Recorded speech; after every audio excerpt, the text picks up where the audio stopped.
દેશની સીમાઓ માતાના વસ્ત્ર સમાન છે. તેનું રક્ષણ કરવું દરેક ભારતીયની ફરજ છે. ભીષ્મ પિતામહ. નમસ્કાર દર્શક મિત્રો, સરહદ ન્યૂઝ ચેનલમાં આપનું સ્વાગત છે. હું અનિતા ગોસ્વામી. હવે જોઈએ સમાચાર વિસ્તારથી. વાવ-થરાદ જિલ્લામાં કાયદો અને વ્યવસ્થાને મજબૂત બનાવવાના પ્રયત્નો વચ્ચે માવસરી પોલીસને એક મહત્વપૂર્ણ સફળતા મળી છે.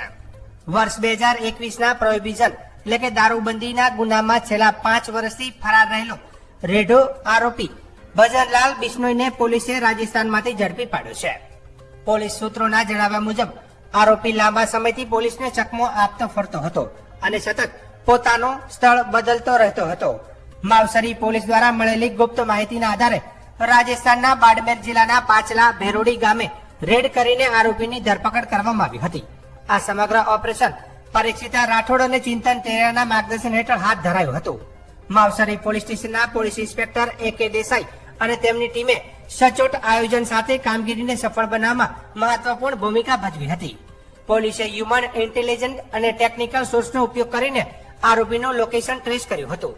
અંતે આરોપી પોતાના વતનમાં છુપાયો હોવાની ચોક્કસ માહિતી મળતા પોલીસે તેને ઝડપીને કાયદેસરની કાર્યવાહી હાથ ધરી હતી. આ સફળતા સાથે માવસરી પોલીસ દ્વારા ફરાર આરોપીઓને પકડવાની કામગીરીમાં વધુ ગતિ આવશે અને કાયદો ભંગ કરનાર તત્વોને કડક સંદેશ મળ્યો છે.